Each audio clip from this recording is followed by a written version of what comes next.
Good morning, children. Welcome back with the next new session. So, in this session, we are going to discuss the lesson so far we have started, that is from 8th standard textbook, lesson number 17, poverty. Understanding poverty.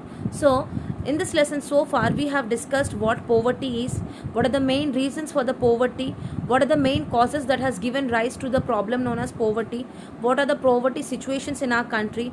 Okay, then we have discussed about some of the government schemes that have started so that they can help the people who come under the poverty line, okay, like the system of Manegra, system of PDS systems.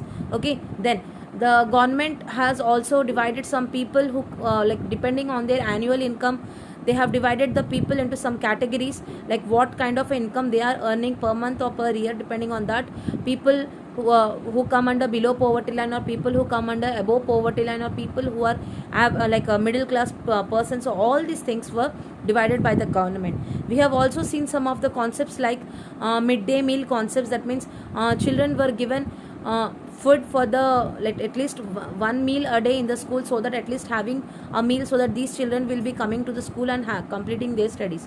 We have also discussed about the number of kilocalories that a person has to intake in spite the person coming from the rural areas and urban areas. Okay, so we have all discussed about this concept very well. Now in this part of the session, we are going to discuss the question and answers from the lesson understanding poverty. Okay, so I can see there are 6 question and answers from this lesson. So I'll be reading the question and answers one by one and let you know the meaning of these.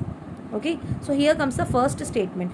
Which of the following statement or statements in the context of poverty as chronic hunger is true? So they have given some statements. Okay, so there are number of statements are given, so you have to tell which statement is true. Okay, and that too what topic it is. They are asking about poverty as a chronic hunger. So what is poverty we have discussed, isn't it? Then chronic hunger, person who is not at all taking the required amount of kilocalorie that a person has to take.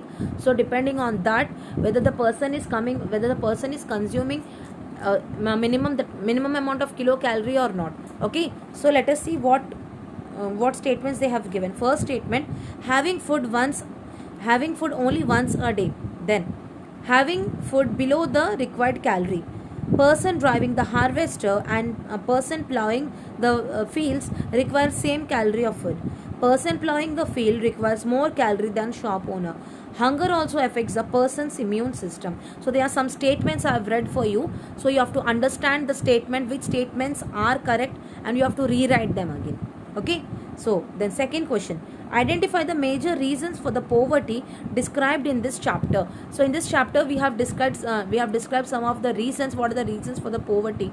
So one among the important reason is the unemployment. Because of unemployment, many people, as they have no job facilities, or people are not having any kind of a jobs, they are not able to earn. If they are not able to earn, what is happening? They cannot buy their required, that means they cannot buy their required needs, or they cannot satisfy their basic needs. Okay, so all these things are the causes which gives rise to poverty. So if you have any other points, you can add to this answer. Okay, and you can write this answer on your own way. Then third question: what have been the major features in the programs like Manegra and PDS? Which aspects of poverty do they address? Why are the ration shops necessary? So what they are asking is what have been the major reasons for the programs like Manegra and PDS system. So they are asking what are the reasons, why did the government have started such a scheme like Manegra and PDS? What is the reason?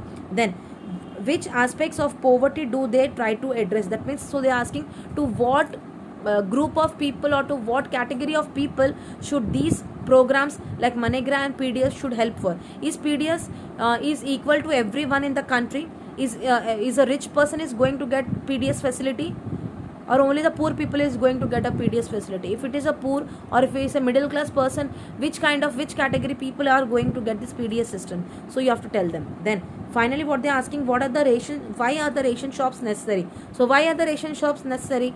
To provide the food grains which are supplied by the government, either at a free cost or by paying very less rupee, like very less rupees when compared to the market price. Okay, then so this is the third answer. Then fourth question: why are the people without employment also often without assets such as land, cattle, shops, etc. So what they are asking is, why are the people without employment also often without the assets such as land, cattle, shops, etc. Assets means are nothing but the property. So they are asking us, people who don't have employment, why also they don't have the properties? So it is very much obvious, people who don't have employment, he cannot, if he cannot, the first thing what a person needs is to satisfy the basic needs of having food, cloth and shelter, isn't it? So first, when the basic needs are all satisfied, when the basic requirements are all satisfied, then a person goes for the necessities. That means necessities like any alternate things what they want. So after the necessities, a person requires luxuries. So luxuries, under luxuries a property can come, okay, jewelries can come, house, own house can come, okay, cars can come, furnitures can come. So all these are the luxuries. So what they are asking, person who don't have an employment, why don't they also have property? So it is very much obvious, person who don't have employment definitely is not going to have any kind of a property either to buy or to have with them. Okay, why, if they have also, what they do, a person who has lost his job but he has his property, what he will do, he will be selling part of his property every time, and whatever the return of money he gets, he will be trying to satisfy his needs, isn't it? So that is the reason why one day he will be left with the no property in his hands. So it is said that person who has no employment is not going to have a property also. Then fifth question, read the first two paragraphs under the title The Struggle Towards the Right to Life of page number 201 and 202 and comment on them.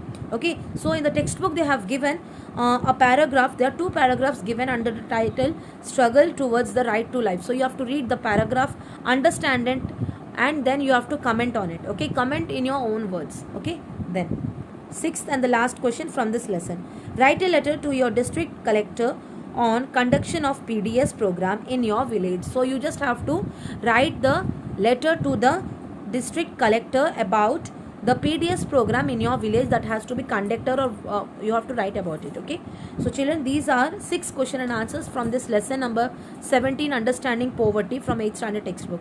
I hope you have all understood the meaning of these questions and you are going to write these questions properly in your CW, and you are going to read them very well. Okay, for any more doubts and queries, please ask us immediately. We'll meet up in the next upcoming class with the next new lesson. Till then, bye children. Thank you. Have a nice day.